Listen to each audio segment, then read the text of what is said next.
a um povo em que era chamado, ou que é chamado, povo escolhido de Deus. E essa carta, ela traz algumas recordações, ela traz algumas citações de um tempo em que Deus estabeleceu um propósito para aquele povo, o propósito de conduzi-los até a terra prometida. E todos nós aqui já conhecemos essa história, já vimos essa história pela televisão, em filmes, em séries, em seriados. E o que bate muitas das vezes no nosso coração, no nosso entendimento, primeiro é a crítica àquele povo. Como que um povo via e observava tanto a glória do Senhor, e mesmo assim, ao caminhar com o Senhor dia após dia, estavam sempre questionando. Muitas das vezes chamamos esse povo de ignorante, chamamos esse povo de rebelde. Mas essa palavra, a carta aos Hebreus, é uma carta para nós também nessa noite, porque aqui ele fala por diversas vezes hoje. E se ele repete aqui por 3 vezes, 2 vezes nesse capítulo 3, e pela terceira vez no capítulo 4, para não endurecermos o nosso coração ao ouvirmos a palavra do Senhor, é porque realmente há essa necessidade. A necessidade de nos apresentarmos ao Senhor com o coração quebrantado.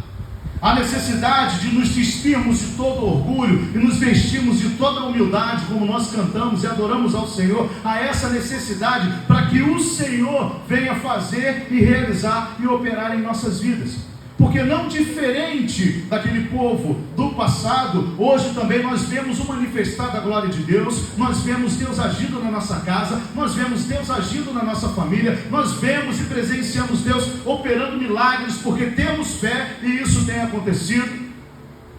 E muitas das vezes permanecemos com o nosso coração endurecido, entregue a nossos desejos, entregue às nossas vontades. Muitas das vezes o povo de Deus hoje, acreditando em guias, um tempo tão difícil que temos vivido, tempo onde cartomantes pensam ser profetas, tempos em que profetas pensam ser cartomantes, tempos em que pastores pensam em ser coaches, treinadores, inspiradores de pessoas, coaches, pensando que são pastores, e a gente no meio disso tudo. A gente no meio disso tudo muitas das vezes é meio que perdido, sem saber qual orientação seguir, qual orientação tomar. Mas perdidos, queridos, aqueles que não têm tido o seu coração amolecido, inclinado às verdades do Senhor. Porque Ele vem dia após dia nos orientando, porque Ele disse que não nos deixaria órfãos. Então aqueles que se submetem à vontade dEle, ou aqueles que se submetem à vontade dEle, têm ouvido a voz do Senhor. E eu ouvindo um trecho de uma pregação do Cláudio Duarte pela internet, há algumas semanas atrás, isso me despertou. Teve também no status da nossa irmã Janeide, se eu não me engano, no Instagram, ela também publicou, que já chegou o tempo de seleção, já chegou o tempo em que a igreja já está vivendo o período de separação daqueles que realmente são, daqueles que não são. Eu não interpreto ainda com a parábola do joio e do trigo, porque quando se tira um, faz mal ao outro, mas eu entendo que já se iniciou uma perseguição à palavra do Senhor, e nós precisamos estar despertos, não endurecendo o nosso coração. O texto de Hebreus nos adverte 3 vezes: hoje, se não ouvirdes a sua voz, ou se ouvirdes a sua voz, não endureçais os vossos corações, ou não endureçais o vosso coração. E como eu já relatei, como eu já disse aqui, por estar citado tantas vezes, isso realmente é algo que deve nos chamar a atenção no dia de hoje. E nós vemos aqui alguns tipos de corações estabelecidos nesse texto, que era do povo de Israel da época, mas que também fala muito conosco nessa noite. Corações que se encontram endurecidos, corações errantes, como diz no versículo 10.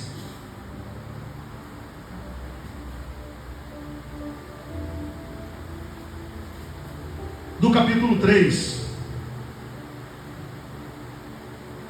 Por isso me indaguei contra essa geração e disse: estes sempre erram em seu coração e não chegam a conhecer os meus caminhos. Então, queridos, se nós temos uma vida de pecado constante, sem sequer ser incomodado ou tocado no nosso coração, para que tenhamos uma mudança, você está errando a direção. Eu estou errando a direção. E essa direção em que o Senhor quer acertar o nosso passo, para que nós tenhamos um caminho em que venhamos a conhecê-lo dia após dia. Então ele diz que ele ficou indignado contra essa geração, como eu vejo Deus indignado com essa geração que está ouvindo a sua palavra, mas está rejeitando. Pessoas que querem seguir e que amontoaram para si já vários mestres, vários doutores, segundo as suas vontades e segundo os seus desejos, segundo os seus quereres, vamos dizer assim. E não querem abrir mão do pecado para viver uma vida plena em Cristo, uma vida direcionada à salvação no caminho do Senhor. Nós hoje na escola dominical já vemos por vezes e estudamos por vezes a questão do que o mundo tem tentado colocar em nosso coração. O mundo tem tentado trazer no nosso coração cada vez mais a falta de fé, o endurecimento. Nós cremos também que aquela geração, como a geração do dia de hoje, tem um coração perverso, como está relatado no versículo 12 do capítulo 3. Vede, irmãos, que nunca se acha em qualquer um de vós um perverso coração de incredulidade para se apartar do Deus vivo. Então, quando as pessoas dizem: Deus está tão longe, Deus não me ouve, porque não se tem se achegado ao Senhor com o coração contrito, com o coração quebrantado. E como a gente já relatou que sem fé é impossível agradar a Deus, também no livro de Hebreus, aqui vem mais uma citação: um coração incrédulo se aparta do Deus vivo. Então, para se achegarmos a Ele, tem uma receita que está sendo trazida do Senhor para você nessa noite.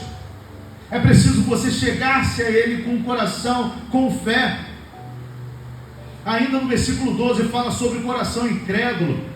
No versículo 16 fala sobre o coração rebelde, desobediente. Versículo 18, um coração transviado, extraviado, perdido, corrompido.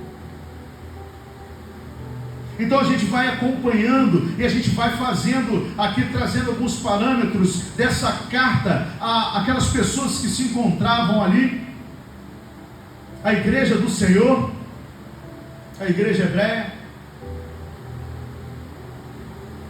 e fazendo uma comparação, queridos, que não é diferente nos tempos de hoje. Mais uma vez o Senhor vem trazendo para nós, e a palavra dele diz que nos últimos dias haveria corações deste jeito, avarentos, amantes de si mesmo, corações que iriam amar mais os prazeres do mundo do que a Deus, iam amar mais as suas próprias vontades.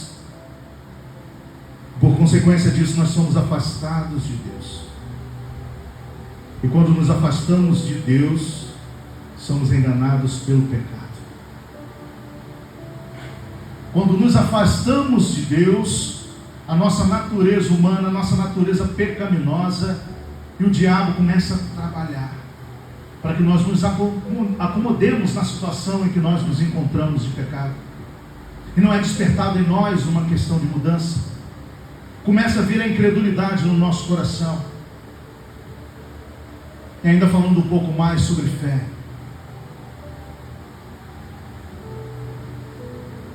eu posso relatar para os irmãos aqui a respeito de fé, que oração de irmãos que já foram para a glória, oração de irmãos que já partiram para o Senhor, ainda são respondidas no tempo presente. Diversos testemunhos nós ouvimos de irmãos que tiveram o seu primeiro encontro com a palavra do Senhor através da oração dos seus avós, através da oração dos seus pais, que acreditavam e confiavam na promessa de Deus, que morreram confiando nessa promessa, que depois é testemunhado no altar. E muitas das vezes eles gostariam que o seu pai, que a sua mãe ou que os seus avós estivessem ali, mas Deus já o tinha levado. Entre tantas outras situações que podemos citar, de orações que são respondidas mesmo quando as pessoas já foram levadas para o Senhor, já morreram. Porque a palavra de Deus, ela permanece para sempre. E Deus diz que Ele não é homem para que minta, nem filho do homem para que se arrependa. Ele diz que passarão os céus e a terra, mas a minha palavra, ela permanece para sempre. Precisamos nos apegar em fé. Porque quando vier o dia da provação, quando vier o dia em que seremos colocados à prova, ou a nossa fé à prova, nós não decepcionaremos o Senhor, não olharemos para trás, não voltaremos a tomar as velhas práticas, não voltaremos a andar conforme as mesmas atitudes do passado, no qual já fomos libertos. E a gente pode ver aqui o dia da aprovação do povo de Israel, no livro de Números, capítulo 20, 2 ao 12, vou estar lendo aqui. É uma história também conhecida, onde o povo murmurou. Não havia água para o povo, então se ajuntaram contra Moisés e contra Arão. E o povo contendeu com Moisés e disseram: antes tivéssemos perecido, quando expiraram nossos irmãos perante o Senhor. Porque nos trouxe a congregação do Senhor a este deserto, para morrermos aí, nós e nossos animais? E por que nos fizeste subir do Egito para nos trazer a este mau lugar, que não é de cereais, nem de figos, nem de vides, nem de romães, nem de água para beber? Então Moisés e Arão se foram diante do povo para a porta da tenda da congregação, e se lançaram sobre o seu rosto, e a glória do Senhor lhes apareceu. E disse o Senhor a Moisés: toma o bordão ou o cajado, ajunta ao povo, tu e Arão, teu irmão, e diante dele falai a rocha, e dará a sua água. Assim retirareis a água da rocha, e dareis a beber à congregação e aos seus animais. Então Moisés tomou o bordão de diante do Senhor, como lhe tinha ordenado. Moisés e Arão reuniram o povo diante da rocha, e Moisés lhe disse: ouvi agora, rebeldes, porventura faremos sair água desta rocha para vós outros? Moisés levantou a mão e feriu a rocha 2 vezes com o seu cajado, com o seu bordão, e saíram muitas águas, e bebeu a congregação e os seus animais. Mas o Senhor disse a Moisés e a Arão: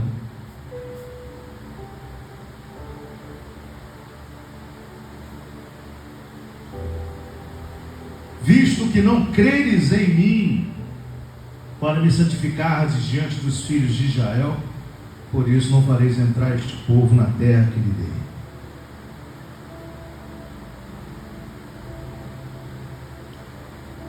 Não havia água, isso nos fala que temos necessidades, passamos por necessidades. Muitas das vezes eu paro a me questionar, a olhar para dentro de mim mesmo, fico preocupado, porque Moisés era considerado um homem manso, mais manso da terra, e com toda essa mansidão faltou-lhe fé no coração dele, como está bem explícito aqui no texto do Senhor. Deus queria provar algo aos seus filhos, mas devido à falta de fé de Moisés, devido à falta de paciência, ele feriu a rocha. Ao invés de ele fazer do jeito que Deus o orientou, ele resolveu agir da forma que ele achou que deveria, pelos seus impulsos, e como diz a palavra do Senhor, não falta.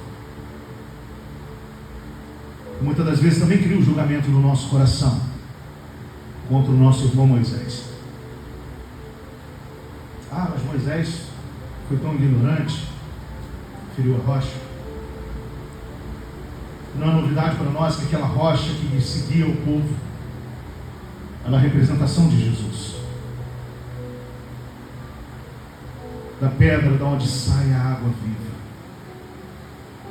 E quantas vezes com os nossos pecados, com o nosso coração endurecido, com o querer sempre realizar e fazer as nossas vontades, nós também não ferimos essa rocha. Mas mesmo, queridos, com toda a nossa limitação, mesmo com alguns dos nossos erros, quando nós nos achegamos com fé nele, mesmo essa rocha ferida, ela jorra água para matar a nossa sede. Ela jorra água para matar a sua sede. E antes de jorrar a água para matar a sua sede, ele jorrou ali na cruz do Calvário o seu sangue, para redimir a mim e a você, para que nós tivéssemos uma nova chance, para que nós tivéssemos mais uma outra oportunidade de nos dirigirmos a Ele. Então, como aquele povo naquele tempo faltou-lhes fé, e Deus tinha o objetivo em demonstrar ali Moisés com paciência, falando a rocha, para servir de testemunhos para os filhos. E Deus tem um chamado para cada um de nós nessa noite. Deus tem um chamado, tem um caminho para mim e para você. Mas não só um caminho direcionado para mim e para você, mas um caminho direcionado também para pessoas que vêm atrás de nós. Filhos em que o Senhor vai colocando no nosso caminho, vai colocando na nossa direção, para que nós venhamos a servir como guia para esses outros que vêm atrás de nós. Novos na fé, ou muitas das vezes até de um tempo de caminhada na igreja, mas por situações da vida, não avançaram tanto. E para mim hoje me cabe uma grande responsabilidade ao observar Moisés, como cabe também uma responsabilidade para todos nós, em servirmos de exemplo, para acumularmos filhos na fé para o Senhor, para estarmos não só acumulando, mas direcionando filhos na fé para o Senhor. E muitas das vezes ficamos sem entender, Senhor, por que o deserto? E só há duas maneiras de sairmos de um deserto. Uma de Deus aceitando o deserto como uma prova e resistindo o diabo e as suas ofertas e sugestões, morrendo para nós mesmos, assim somos aprovados e levados em Jesus para uma vida vitoriosa. E a outra no deserto é continuar rebelde contra Deus, murmurando, reclamando, aceitando os manjares que o mundo tem, aceitando as ofertas e trocando, como Esaú trocou com Jacó, uma preciosidade por um prato de lentilha. Então há duas maneiras da gente sair do deserto: glorificando a Deus apesar da difícil caminhada, entendendo o processo de Deus nas nossas vidas, para assim termos um encontro verdadeiro com Ele, para assim podermos olhar o nosso Jesus face a face. Ou no outro caminho, que é se entregando às paixões deste mundo. Mas aí não veremos o Senhor. Esses morrerão no deserto e serão lançados no lago onde há choro e ranger de dentes. Pode parecer uma palavra dura, mas é a palavra que Deus traz para este tempo, porque todos os dias nós estamos diante de decisões a tomar. Todos os dias nós somos questionados né, por uma sociedade que tenta nos sufocar, nos oprimir. Todos os dias nós enfrentamos desafios com o mundo e desafios com a nossa própria inclinação também ao erro, ao pecado. E todos os dias nós estamos ali parados em o Senhor, na expectativa.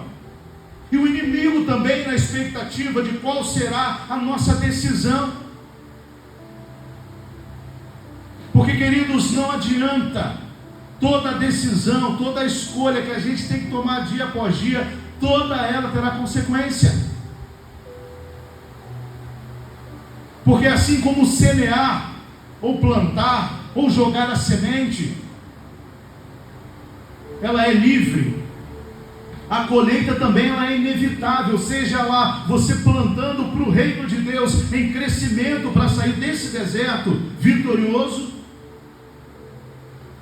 ou também colhendo desgraça e murmuração, para ser condenado no fogo do inferno. Toda escolha tem a sua consequência, e precisamos hoje escolher a quem servir.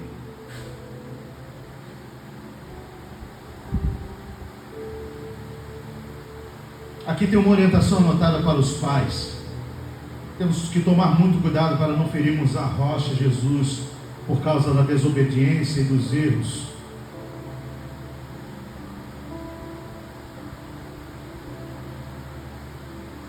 O Senhor disse: visto que não credes em mim, para me santificares diante dos filhos, somos chamados para santificarmos o Senhor perante os nossos filhos. Para isso, temos que ser exemplo. Nós já falamos sobre isso.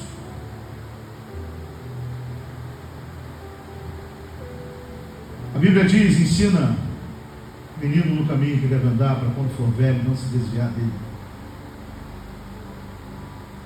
Mas não é ensinar o caminho,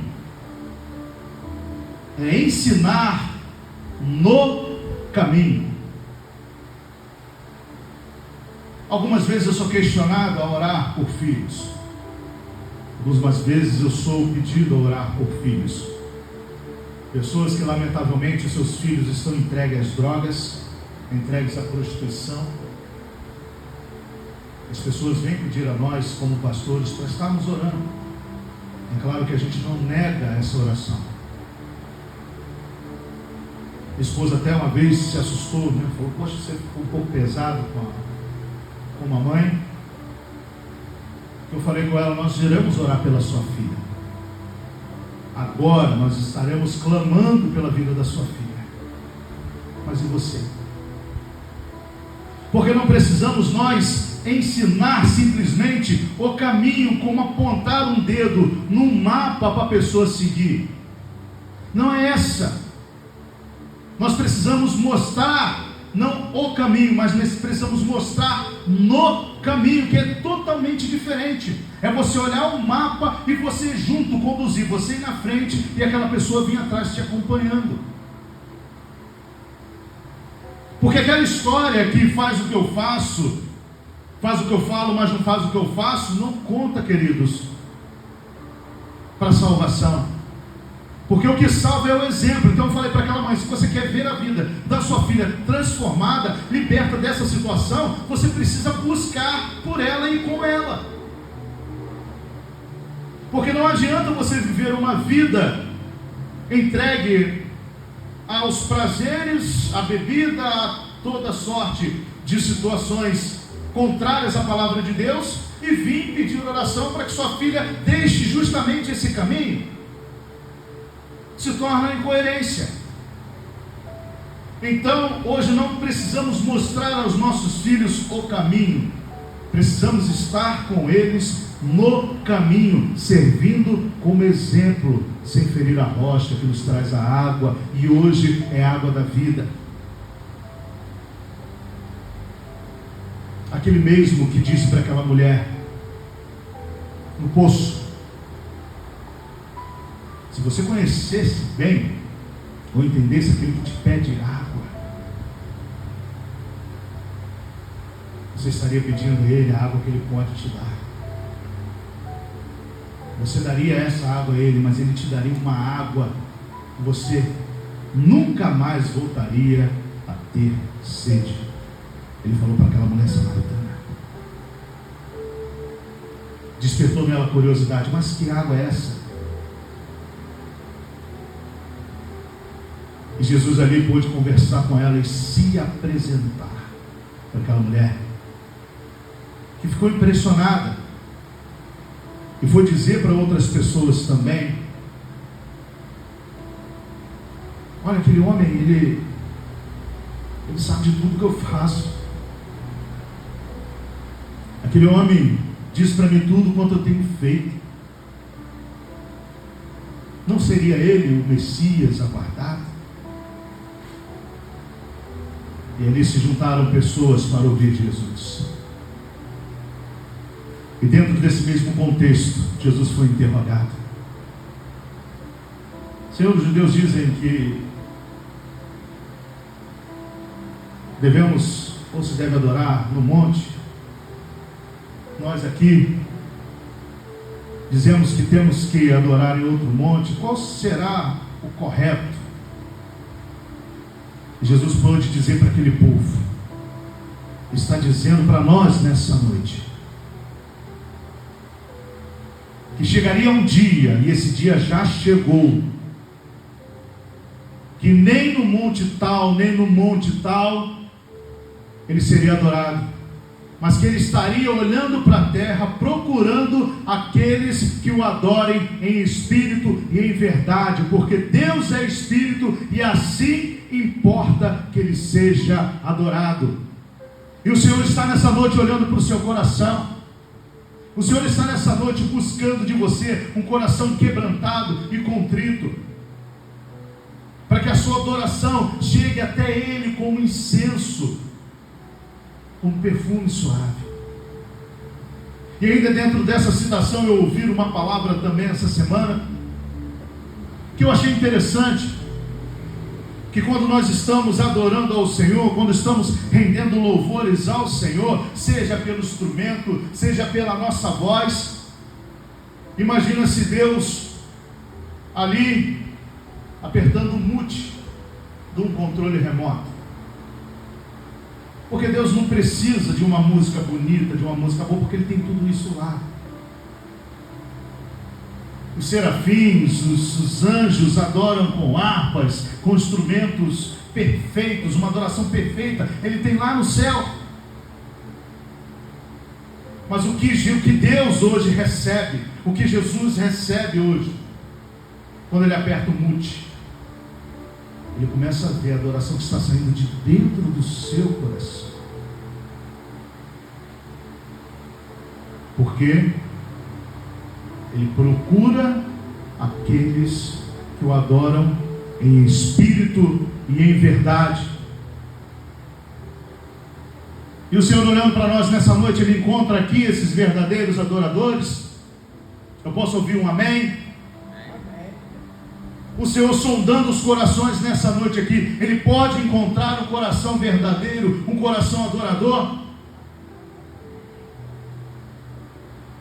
Que seja um amém, se não, seja de forma profética, que a partir de hoje o Senhor possa achar no seu coração, porque da sua voz pouco importa, da minha habilidade ou da habilidade dos irmãos que tocam música, para Deus pouco importa, só uma formalidade. Ele realmente quer o que está saindo do seu coração. E dentro dessa linha há um dia de descanso prometido por Deus, mas só entrarão nele os esforçados, o que mesmo lutando permanece em pé, escolhe a obediência e busca um coração quebrantado, rendido, que não se deixa vencer. Não esqueçamos que diante de Deus todas as coisas estão descobertas, e a Ele prestaremos conta, como está em Hebreus 4, 11 13. E ainda há esperança para você, ainda há esperança para mim, porque ainda estamos respirando, E a palavra de Deus nos garante, nos diz que Ele não rejeita um coração contrito e quebrantado. Deus não rejeita um coração contrito e quebrantado. Coloque-se de pé no seu lugar.